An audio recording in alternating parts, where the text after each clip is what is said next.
ഒരു പെൺകുട്ടി ദൈവത്തെ വിളിക്കുന്നു, എന്നാൽ വന്നതോ ചെകുത്താനും. 2024 ഇറങ്ങിയ ഒരു മികച്ച ഹൊറർ ഡ്രാമ സിനിമയാണ് നൊസ്ഫെറാറ്റു. ഇതിൻ്റെ സിനിമാറ്റോഗ്രാഫി ഒരു രക്ഷയുമില്ല. റോബർട്ട് എഗേഴ്സിൻ്റെ one of the finest movie എന്ന് ഇതിനെ വിശേഷിപ്പിക്കാം. കൂടുതൽ താമസിക്കാതെ നമുക്ക് പടത്തിൻ്റെ കഥയിലേക്ക് കിടക്കാം. അതിനു മുമ്പ് എൻ്റെ ചാനൽ മറക്കാതെ സബ്സ്ക്രൈബ് ചെയ്യൂ. This is Mallu story teller. Welcome to my channel. പടത്തിൻ്റെ തുടക്കത്തിൽ എലൻ എന്ന പെൺകുട്ടിയെ കാണാം. ഇവൾ കരഞ്ഞുകൊണ്ട് ദൈവത്തെ വിളിച്ചപേക്ഷിക്കുകയാണ്. പക്ഷേ അവളുടെ മുന്നിലേക്ക് വന്നതോ ഒരു ചെകുത്താനും. അങ്ങനെ അന്ന് മുതൽ ആ ചെകുത്താൻ്റെ കൺട്രോളിലാകും ഈ എലൻ എന്ന പെൺകുട്ടി. അങ്ങനെ ഒരുപാട് വർഷങ്ങൾക്ക് ശേഷം എലൻ തോമസ് എന്ന ഒരാളെ കണ്ടുമുട്ടുകയും പ്രണയത്തിലാകുകയും അവർ കല്യാണം കഴിക്കുകയും ചെയ്യും. അങ്ങനെ ഇവരുടെ കല്യാണത്തിൻ്റെ പിറ്റേ ദിവസം തോമസിന് അത്യാവശ്യമായി തൻ്റെ ജോലി സ്ഥലത്തേക്ക് പോകേണ്ടി വരുന്നു. കാരണം തോമസിന് എങ്ങനെയെങ്കിലും പണം സമ്പാദിക്കണം എന്നൊരു ലക്ഷ്യമുണ്ട്. തൻ്റെ ഭാര്യയെ നല്ലപോലെ നോക്കണമെന്ന് അവന് ആഗ്രഹമുണ്ട്. അങ്ങനെ എലനോട് യാത്ര പറഞ്ഞ് തോമസ് തൻ്റെ ജോലി സ്ഥലത്തേക്ക് പോകും. എന്നാൽ അപ്പോൾ തന്നെ എലൻ മനസ്സിലാക്കുന്നുണ്ട് തൻ്റെ ഭർത്താവിന് ജോലി സ്ഥലത്ത് എന്തൊക്കെയാണ് സംഭവിക്കാൻ പോകുന്നതെന്നും അയാൾ തന്നെ വിട്ട് അകന്നു പോകുമെന്നും അവൾ മനസ്സിലാക്കുന്നു. അങ്ങനെ തോമസ് തൻ്റെ ജോലി സ്ഥലത്തെത്തുമ്പോൾ അവൻ്റെ ബോസായ നോക്കിനെ കാണുന്നു. തോമസും അയാളുടെ ബോസും ഒരു റിയൽ എസ്റ്റേറ്റ് ഏജൻ്റാണ്. അങ്ങനെ നോക്ക് തോമസിനൊരു ജോലി ഏൽപ്പിക്കുന്നു. നീ കൗണ്ടർ ലോക്ക് എന്ന് പറഞ്ഞ ഒരാളുടെ അടുത്തേക്ക് പോകണം. അയാൾക്ക് നമ്മുടെ ഈ പട്ടണമായ വിസ്ബർഗിൽ ഗെർണോൾഡ് മാനർ എന്ന വീട് നീ ഡീലാക്കി കൊടുക്കണം എന്നൊക്കെ പറയും. ഇത് കേട്ട് തോമസ് പറയും, അതൊരു പൊട്ടിപ്പൊളഞ്ഞ വീടല്ലേ, അതെന്തിനാ അയാൾക്ക്? അപ്പോൾ നോക്ക് പറയും, നീ അതൊന്നും കാര്യമാക്കണ്ട, ഈ ഡീല് നടന്നാൽ നിനക്ക് എത്ര വേണമെങ്കിലും പണം കിട്ടും. അതുകൊണ്ട് വേഗം പോയി ഈ ജോലി കംപ്ലീറ്റ് ചെയ്യാൻ അവനോട് പറയും. ഈ കൗണ്ടർ ലോക്ക് അങ്ങ് ദൂരെ ഒരു പർവ്വതത്തിൻ്റെ മേലെ ഒരു കൊട്ടാരത്തിലാണ് താമസിക്കുന്നത്. ഇവിടുന്ന് 6 ആഴ്ചത്തെ യാത്രയുണ്ട്. എന്നാൽ തോമസ് മനസ്സില്ലാ മനസ്സോടെ അവിടേക്ക് പോകാൻ തയ്യാറെടുപ്പുകൾ നടത്തുന്നു. അവൻ ഈ കാര്യം എലനോട് സംസാരിക്കുമ്പോൾ എലൻ പേടിയോടെ അവനോട് പറയുന്നു, നിനക്കത് വലിയൊരു പ്രശ്നമാകും. എന്നാൽ തോമസ് അവളെ ഓരോന്ന് പറഞ്ഞ് സമാധാനിപ്പിക്കുന്നു. തോമസ് എലനെ തൻ്റെ ഫ്രണ്ടായ ഹെൻറിച്ചിൻ്റെ വീട്ടിലേക്ക് കൊണ്ടുപോകുന്നു. ഹെൻറിച്ചിന് ഒരു ഭാര്യയും 2 മക്കളുമുണ്ട്. അങ്ങനെ അവരോടൊപ്പം എലൻ താമസിക്കുന്നു. തോമസ് എലനോട് യാത്ര പറഞ്ഞു പോകുമ്പോൾ അവളുടെ കയ്യിലുള്ള ഒരു ലോക്കറ്റ് തോമസിന് കൊടുക്കുന്നു. എന്നിട്ട് പറയും, എല്ലാ ദിവസവും എനിക്ക് ലെറ്റേഴ്സ് എഴുതണം. അങ്ങനെ തോമസ് ഒരു കുതിരപ്പുറത്ത് കയറി ആ സ്ഥലത്തേക്ക് പോകും. ഈ സമയം തന്നെ നമുക്ക് നോക്കിനെ കാണാം. നോക്ക് ആ ചെകുത്താനോട് സംസാരിക്കുകയാണ്. ശരിക്കും സംഭവം എന്നാൽ ഈ കൗണ്ടർ ലോക്ക് തന്നെയാണ് ആ ചെകുത്താൻ. ആ ചെകുത്താൻ്റെ പദ്ധതിയാണ് ഈ എലൻ്റെ ഭർത്താവായ തോമസിനെ തൻ്റെ അടുത്തേക്ക് എത്തിക്കുന്നത്. അതിനൊരു വഴി കണ്ടുപിടിച്ചത് ഈ നോക്കിലൂടെയാണ്. അങ്ങനെ തോമസ് തൻ്റെ യാത്രക്കിടയിൽ ഒരു വലിയ ഗ്രാമത്തിൽ പ്രവേശിക്കുന്നു. അവിടെ വെച്ച് അവൻ കൗണ്ടർ ലോക്കിൻ്റെ പേര് പറയുമ്പോൾ അവരെല്ലാവരും പറയുന്നു, നീ മിണ്ടാതിരി, ആ വാക്ക് ഒരിക്കലും മിണ്ടാൻ പോലും പാടില്ല. അതുപോലെ തന്നെ നീ ആ കൊട്ടാരത്തിലേക്ക് ഒരിക്കലും പോകാനും പാടില്ല. എന്നാൽ തോമസ് ഇതൊന്നും വലിയ കാര്യമാക്കില്ല.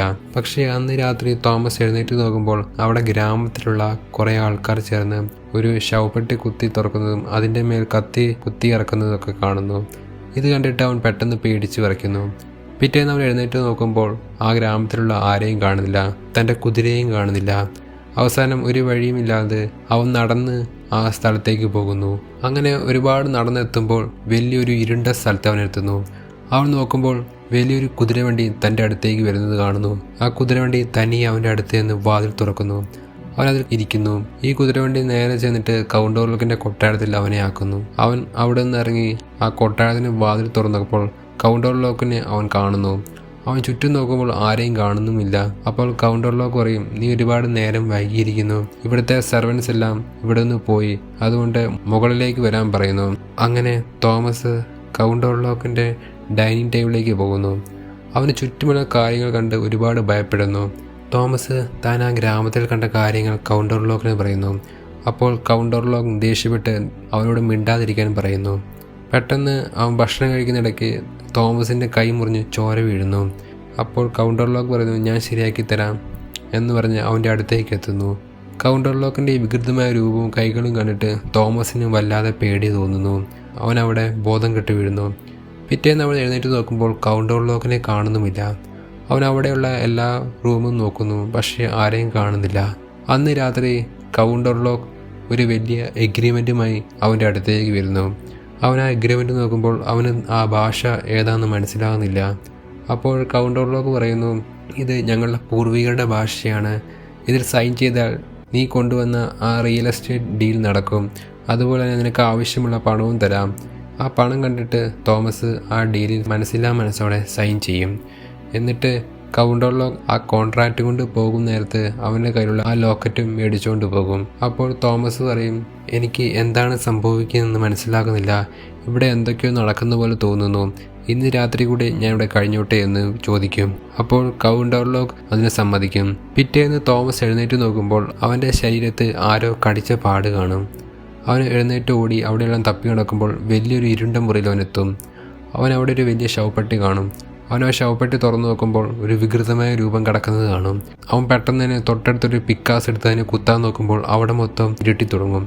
പെട്ടെന്ന് ആ കൗണ്ടറിലൊക്കെ എഴുന്നേറ്റ് വന്ന് അവനെ തടയും. ഈ സമയം തന്നെ ആ പഴയ ലോക്കറ്റ് ഉപയോഗിച്ച് എലനെ ഇവൻ കൺട്രോൾ ചെയ്യുന്നുണ്ട്. ഇവൻ പറയും, നിന്റെ ഭർത്താവിനെ നിനക്കൊരിക്കലും കിട്ടില്ല. ഈ സമയത്ത് എലൻ തനിയെ എഴുന്നേറ്റ് നടക്കുന്നത് കാണും. അവൾ അവിടെ കുഴഞ്ഞു വീഴും. ഇപ്പുറത്ത് കൗണ്ടറിലൊക്കെ ആ തോമസിന്റെ നെഞ്ചിൽ കടിച്ച് അവന്റെ ചോര മൊത്തം കുടിക്കും. പിറ്റേന്ന് ഡോക്ടർ വന്ന് എലനെ കാണും. അപ്പോൾ ഡോക്ടർ പറയും, ഇത് ജസ്റ്റ് സ്ലീപ്പ് വാക്ക് ചെയ്തതാണ്, വേറെ പ്രശ്നമൊന്നുമില്ല, ഞാൻ മരുന്ന് കൊടുത്തിട്ടുണ്ട് എന്ന് പറയും. ഈ സമയം രാവിലെ തോമസ് എഴുന്നേറ്റ് നോക്കുമ്പോൾ തൻ്റെ ശരീരത്ത് വീണ്ടും പാടുകൾ കാണും. അവൻ പെട്ടെന്ന് അവിടെയുള്ള ജനലിൽ കയറി താഴേക്ക് വെള്ളത്തിലേക്ക് എടുത്ത് ചാടും. ഈ സമയം എലൻ ഹെൻറിച്ചുമായി വാക്ക് തർക്കത്തിൽ ഏർപ്പെടുന്നു.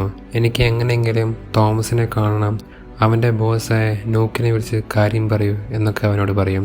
ഈ സമയം ഹെൻറിച്ച് പറയും, ആ നോക്ക് ഒരു തട്ടിപ്പുകാരനായിരുന്നു, അവൻ എവിടെയാണെന്ന് പോലും ആർക്കും അറിയില്ല, ഇതൊക്കെ പറയും. കുറച്ച് കഴിയുമ്പോൾ എലന് ഫിറ്റ്സ് വന്ന് അവൾ നിലത്ത് കിടന്ന് ഉരുളും. ഇത് കണ്ടിട്ട് ഹെൻറിച്ച് ഡോക്ടറിനെ വിളിക്കും. ഈ സമയം ഡോക്ടറിൻ്റെ ഹോസ്പിറ്റലിൽ ഒരു പുതിയ പേഷ്യൻ്റ് വരും. ഈ ഡോക്ടർ ആ പേഷ്യൻ്റ് കാണാൻ നോക്കുമ്പോൾ അതായിരുന്നു തോമസിൻ്റെ ബോസായ നോക്ക്. അവൻ പറയും, എൻ്റെ ഗുരു വരാൻ പോകുന്നു, അവൻ വന്ന് നിങ്ങളെല്ലാവരെയും നശിപ്പിക്കും എന്നൊക്കെ പറഞ്ഞ് അവിടെ ഭ്രാന്തനെ പോലെ ആ റൂമിൽ ഓടി നടക്കും. അന്ന് രാത്രി ആ ഡോക്ടർ വന്ന് എലനെ പരിശോധിക്കുമ്പോൾ അവൾക്ക് എന്താണ് സംഭവിക്കുന്നതെന്ന് ഡോക്ടർക്ക് മനസ്സിലാകുന്നില്ല. അതുകൊണ്ട് ഡോക്ടർ പറയും, എന്നെ പഠിപ്പിച്ചൊരു പ്രൊഫസർ ഇപ്പോൾ ഈ നാട്ടിലുണ്ട്, അയാളെ ചെന്ന് കാണാം എന്ന് പറയും. അങ്ങനെ ഹെൻറിച്ചും ആ ഡോക്ടറും ആ പ്രൊഫസറിനെ കാണാൻ പോകുന്നു. ഈ സമയം കുറേ സിസ്റ്റർമാർക്ക് തോമസിന് ഒരു നദിക്കരയിൽ വെച്ച് കിട്ടുന്നു. ആ സിസ്റ്റർമാരെല്ലാം അവനെ പൊക്കിക്കൊണ്ടുപോയി ഒരു പള്ളിയിൽ കടത്തി അവനെ ആ ചെകുത്താൻ്റെ ശക്തിയിൽ നിന്ന് മോചിപ്പിക്കും. തോമസ് കണ്ണു തുറക്കുമ്പോൾ അവനെ എങ്ങനെയെങ്കിലും തൻ്റെ ഭാര്യയായ എലൻ്റെ അടുത്ത് എത്തണമെന്ന് പറയും. അപ്പോൾ സിസ്റ്റേഴ്സ് പറയും, നിനക്ക് ഇവിടെ വിട്ട് പോകാൻ പറ്റില്ല, കാരണം ഇനി നീ പോയാൽ നിന്നെ പിന്നെയും ആ പിശാച് പിടിക്കും, അതുകൊണ്ട് ഇവിടെ നീ എപ്പോഴും സേഫ് ആയിരിക്കും.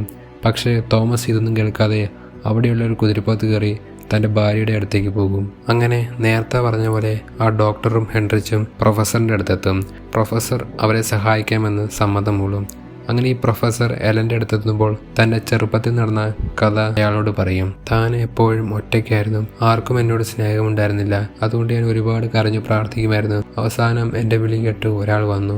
എലൻ പിന്നെയും പറയും, ഒരു ദിവസം തൻ്റെ അച്ഛൻ തന്നെ തുണിയില്ലാതെ ബെഡിൽ കിടക്കുന്നു കണ്ടപ്പോൾ അയാൾ പറഞ്ഞു, താനൊരു പാപിയാണ്, താൻ പാപം ചെയ്തു എന്നൊക്കെ പറഞ്ഞ് എന്നെ ഒരുപാട് ഉപദ്രവിച്ചു എന്നൊക്കെ പറയും. അങ്ങനെ അന്നു മുതൽ എലൻ്റെ മനസ്സിൽ താൻ ഒരു വലിയ പാപിയാണ് എന്നൊരു ചിന്ത കടന്നുകൂടി. അന്ന് രാത്രി എലൻ പിശാചിന്റെ പിടിയിൽപ്പെട്ട് ആ ബെഡിൽ കിടന്ന് അലറി വിളിക്കും.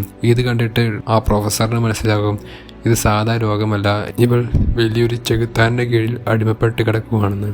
ഈ സമയം തന്നെ തൻ്റെ എഗ്രിമെൻ്റ് പ്രകാരം കൗണ്ടർലോക്ക് ഒരു വലിയ ഷിപ്പിൽ കയറി ഒരു വലിയ പെട്ടിയിൽ വിസ്ബർഗിലേക്ക് യാത്ര തിരിക്കും. ആ യാത്രയിൽ ആ കപ്പലുണ്ടായിരുന്ന എല്ലാവരും പ്ലേഗ് വന്ന് മരിക്കും. അങ്ങനെ ആ കപ്പൽ വിസ്ബർഗിൽ ചെന്നിടിക്കും. ആ കപ്പലിൽ ധാരാളം എലികളുണ്ടായിരുന്നു. ആ എലികളെല്ലാം ആ പട്ടണം മൊത്തം നിറയും. ഈ സമയം ആശുപത്രിയിൽ കിടന്ന നോക്ക് ചങ്ങല പൊട്ടിച്ച് അവിടെ നിന്ന് രക്ഷപ്പെട്ട് നേരെ ആ കപ്പലിൻ്റെ അടുത്തെത്തി ആ കൗണ്ടറിലൊക്കെ കിടന്നിരുന്ന ആ ശവപ്പെട്ടിയും എടുത്തുകൊണ്ട് താൻ മേടിച്ച ആ വീട്ടിലേക്ക് കൊണ്ടുപോകും. ഈ സമയം തോമസ് തിരിച്ച് ആ പട്ടണത്തിലെത്തും. ഇത് മനസ്സിലാക്കിയ എലൻ ഓടിച്ചെന്ന് അവനെ കൂട്ടിക്കൊണ്ടുവരും. അങ്ങനെ ആ പ്രൊഫസർ വന്ന് അവിടെ ആ കപ്പലുണ്ടായിരുന്ന ബോഡി പരിശോധിക്കുമ്പോൾ അവർക്കെല്ലാവർക്കും പ്ലേഗ് എന്ന രോഗം പിടിപെട്ടതായിട്ട് മനസ്സിലാക്കും. ഇത് കൺട്രോൾ ചെയ്തില്ലെങ്കിൽ ഈ നാട് മൊത്തം നശിക്കുമെന്ന് ആ പ്രൊഫസർ പറയും. ഈ സമയം പ്രൊഫസർ ആ ഡോക്ടറിനോട് പറയും, നിന്റെ ആശുപത്രി വന്ന ആ നോക്കെന്തേ, അയാൾ എനിക്ക് കാണണമെന്ന് പറയും. പക്ഷേ നോക്ക് അപ്പോഴേക്കും രക്ഷപ്പെട്ടുകൊണ്ട് പ്രൊഫസർ പറയും, ആ നോക്കിനെ എങ്ങനെ കണ്ടുപിടിക്കണം എന്ന് പറഞ്ഞിട്ട് അവൻ താമസിച്ച ആ വീട്ടിലേക്ക് പോകും. അവിടെ വെച്ച് പ്രൊഫസറിന് ഒരു ബുക്ക് കിട്ടും. ആ ബുക്കിൽ നിന്ന് മനസ്സിലാക്കും ഈ പിശാചിൻ്റെ പേരാണ് വാമ്പയർ നൊസ്ഫെറാറ്റു. ഇയാൾ വലിയൊരു പ്ലേഗ് വരുത്തുന്ന ഒരാളാണ്. ഇയാളെ നശിപ്പിച്ചില്ലെങ്കിൽ ഈ പട്ടണം മൊത്തം നശിക്കും. പക്ഷേ ഇയാളെ നശിപ്പിക്കാൻ ഒറ്റൊരാൾക്ക് സാധിക്കുള്ളൂ, അത് എലനാണ്. അങ്ങനെ അന്ന് രാത്രി എലൻ ഹെൻറിച്ചിൻ്റെ ഭാര്യയുടെ കൂടെ കിടക്കും. ആ രാത്രി നൊസ്ഫെറാറ്റു എലനെ കാണാൻ ആ റൂമിലേക്ക് വരും. എന്നിട്ട് എലനോട് പറയും, നിന്റെ സമ്മതമില്ലാതെ എനിക്ക് നിന്നെ പ്രാപിക്കാൻ കഴിയില്ല, അതുകൊണ്ട് നീ നിന്റെ ഭർത്താവിനെ തള്ളി പറഞ്ഞിട്ട് എന്നെ സ്വീകരിക്കണമെന്ന് പറയും. അപ്പോൾ എലൻ പറയും, ഞാൻ ഒരിക്കലും അങ്ങനെ ചെയ്യില്ല. അപ്പോൾ നൊസ്ഫെറാറ്റു പറയും, നിന്റെ ഭർത്താവ് തന്നെ ആ കോൺട്രാക്റ്റ് സൈൻ ചെയ്ത് നിന്നെ എനിക്ക് എഴുതി തന്നു, ഇനിയെങ്കിലും നീ എൻ്റെ കൂടെ വാ എന്നൊക്കെ പറയും. പക്ഷേ ഇതൊന്നും എലൻ കേൾക്കില്ല. തുടർന്ന് നൊസ്ഫെറാറ്റു പറയും, നിനക്ക് ഇന്ന് തൊട്ട് 3 രാത്രി സമയം തരാം, അതിനുള്ളിൽ നീ എൻ്റെ കൂടെ വന്നില്ലെങ്കിൽ നിന്റെ ഭർത്താവിനെയും നീ ഇഷ്ടപ്പെടുന്ന എല്ലാവരും ഞാൻ കൊല്ലും എന്ന് പറഞ്ഞ് അവളെ ഭീഷണിപ്പെടുത്തും. ഉടനെ തന്നെ അവൾ നോക്കുമ്പോൾ ഹെൻറിച്ചിൻ്റെ ഭാര്യ നിലത്ത് കിടന്ന് എലികളാൽ ചുറ്റപ്പെട്ട് കിടക്കുന്നത് കാണും. അവൾ പെട്ടെന്ന് നിലവിളിക്കും. അങ്ങനെ പിറ്റേന്ന് അവിടെയുള്ള ജനങ്ങൾക്കെല്ലാം പ്ലേഗ് പടരാൻ തുടങ്ങും. ഓരോരുത്തരായി ആശുപത്രിയിൽ വന്ന് നിറയും. ഇതെല്ലാം കണ്ട് ഹെൻറിച്ച് എലനോട് പറയും, നീ നിന്റെ ഭർത്താവ് ഇവിടെ നിന്ന് വേഗം പോകണം, ഇതെല്ലാം നിങ്ങൾ കാരണമുണ്ടായതാണ് എന്ന് പറയും. യാതൊരു വഴിയുമില്ലാതെ എലനും ഭർത്താവും അവിടെ നിന്ന് ഇറങ്ങും. അന്ന് രാത്രി എലനും തോമസും ഒരു ചെറിയ ഹോട്ടൽ റൂമിൽ റൂമെടുക്കും. ആ സമയം ഇവർ തമ്മിൽ സംസാരിക്കും. എലൻ പറയും, ഞാനൊരു വലിയ പാവിയാണ്, ഞാൻ ഒരു വലിയ പാവം ചെയ്തു വഴി, ഇതെല്ലാം ഞാൻ കാരണമാണ് ഉണ്ടായത് എന്നൊക്കെ പറയും. ഇതെല്ലാം കേട്ട് തോമസിന് എന്താണ് സംഭവിക്കുന്നത് മനസ്സിലാവുന്ന പോലുമില്ല. അപ്പോൾ തന്നെ എലൻ പറയും, നീ എന്തിനാണ് ആ കോൺട്രാക്റ്റ് എഴുതി കൊടുത്തത്, പണത്തിന് വേണ്ടി നീ നിന്റെ ഭാര്യയെ വിറ്റോ എന്നൊക്കെ പറഞ്ഞ് അവനോട് വാക്ക് തർക്കിക്കും. അപ്പോൾ എലൻ മനസ്സിലാക്കും, നൊസ്ഫെറാറ്റുവിൽ നിന്ന് രക്ഷപ്പെടണമെങ്കിൽ എങ്ങനെയെങ്കിലും തോമസിനെ താൻ കൂടുതൽ സ്നേഹിക്കുന്നുവെന്ന് അവൻ മനസ്സിലാക്കണം. അതുകൊണ്ട് എലൻ ഓടിച്ചെന്നിട്ട് അവനെ കെട്ടിപ്പിടിച്ച് അവനുമായി സെക്സിൽ ഏർപ്പെടും. ഈ സമയം നൊസ്ഫെറാറ്റു ആട്ടെ ദേഷ്യപ്പെട്ട് നേരെ ഹെൻറിച്ചിൻ്റെ 2 മക്കളെയും അവൻ്റെ ഭാര്യയെയും കൊല്ലും. പിറ്റേ ദിവസം എലൻ ഇവരുടെ അടുത്തേക്ക് എത്തും. അപ്പോൾ ഹെൻറിച്ച് എലനോട് പറയും, ഇതെല്ലാം നിങ്ങൾ കാരണം ഉണ്ടായതാണ്, ഇവിടെ നിന്ന് പോകാൻ പറയും. പക്ഷേ ആ പ്രൊഫസർ എന്ന് പറയും, ഇതെല്ലാം ഒരു പിശാചിൻ്റെ കളിയാണ്, ആ നൊസ്ഫെറാറ്റുവിനെ തകർത്തില്ലെങ്കിൽ ഈ പട്ടണം മൊത്തം നശിക്കും എന്ന് പറഞ്ഞ് അവനെയും തൻ്റെ കൂടെ കൂട്ടും. ഇന്ന് ഇരുട്ടാകുന്നതിന് മുമ്പ് നൊസ്ഫെറാറ്റു താമസിക്കുന്ന ആ കൊട്ടാരത്തിൽ പോയി അയാളെയും കൊന്ന് അയാളുടെ ആ കൊട്ടാരം തീ വെച്ച് നശിപ്പിക്കും എന്നൊരു പ്ലാൻ തയ്യാറാക്കും. പക്ഷേ ഇവിടെ ആ പ്രൊഫസറിന് മാത്രം അറിയാം, ഇവരെ കൊണ്ടൊന്നും ഇതിന് സാധിക്കില്ല, ഒരാൾക്ക് മാത്രമേ ആ നൊസ്ഫെറാറ്റുവിനെ തകർക്കാൻ കഴിയൂ, അത് എലനാണ്. ഈ കാര്യം ഈ പ്രൊഫസർ തനിച്ച് എലനോട് സംസാരിക്കും. അങ്ങനെ എലനും ഈ കാര്യം ബോധ്യപ്പെടും. അങ്ങനെ അന്ന് വൈകിട്ട് തോമസും ആ ഡോക്ടറും പ്രൊഫസറും നൊസ്ഫെറാറ്റുവിനെ നശിപ്പിക്കാൻ ഇറങ്ങും. പക്ഷേ ഈ സമയം ഹെൻറിച്ചാകട്ടെ തൻ്റെ ഭാര്യയും മക്കളെയും അടക്കിയിരിക്കുന്ന കല്ലറ തുറന്ന് അവരെ കെട്ടിപ്പിടിക്കും. അവിടെ കിടന്ന് ഹെൻറിച്ച് മരിക്കുകയും ചെയ്യും. തോമസ് ആ സ്ഥലത്തെത്തുമ്പോൾ അവൻ മരിച്ചു കിടക്കുന്നത് കണ്ടിട്ട് ഡോക്ടറും പ്രൊഫസറും പറയും, ഇത് തീ വെച്ച് നശിപ്പിച്ചില്ലെങ്കിൽ ഇത് വലിയ രോഗം പടർത്തും. അങ്ങനെ അവർ അവരുടെ ഡെഡ് ബോഡികൾ തീ വെച്ച് നശിപ്പിക്കും. എന്നിട്ട് നേരെ ആ കൊട്ടാരത്തിലേക്ക് ചെല്ലും. ആ കൊട്ടാരത്തിലെത്തുമ്പോൾ അവൻ ആ വലിയ കല്ലറ കാണും. അവൻ ആ കല്ലറ തുറന്ന് നേരെ അവിടെ കിടക്കുന്ന ആ ബോഡിയിൽ കുത്തും. അവൻ നോക്കുമ്പോൾ അത് തൻ്റെ ബോസായ നോക്കായിരുന്നു. ഈ സമയം തോമസിന് മനസ്സിലാക്കും, നൊസ്ഫെറാറ്റു ഇവിടെയില്ല, അയാൾ തൻ്റെ ഭാര്യയുടെ അടുത്തേക്ക് പോയതാണ്. തോമസ് ഉടനെ തന്നെ അവിടെ നിന്ന് ഇറങ്ങി ഓടും. ഡോക്ടറും പ്രൊഫസറുമാകട്ടെ അവിടെയുള്ള സകല സാധനങ്ങളും തീവെച്ച് ആ കൊട്ടാരം നശിപ്പിക്കും. ഈ സമയം എലൻ റെഡിയായി തൻ്റെ റൂമിൽ നിൽപ്പുണ്ടാകും. നൊസ്ഫെറാറ്റു അവളുടെ അടുത്തേക്ക് ചെല്ലും. അവൾ തൻ്റെ ഡ്രസ്സ് അഴിച്ച് കട്ടിലിൽ കിടക്കും. നൊസ്ഫെറാറ്റു എലൻ്റെ പൂർണ്ണ സമ്മതത്തോടെ അവളെ പ്രാപിക്കും.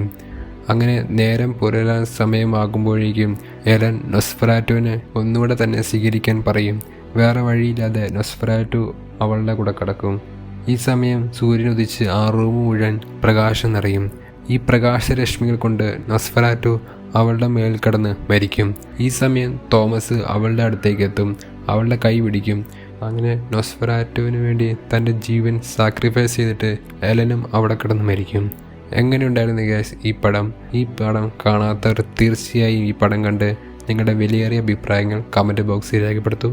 അതുപോലെ തന്നെ എൻ്റെ ചാനൽ മറക്കാതെ സബ്സ്ക്രൈബും ചെയ്യൂ. Thank you.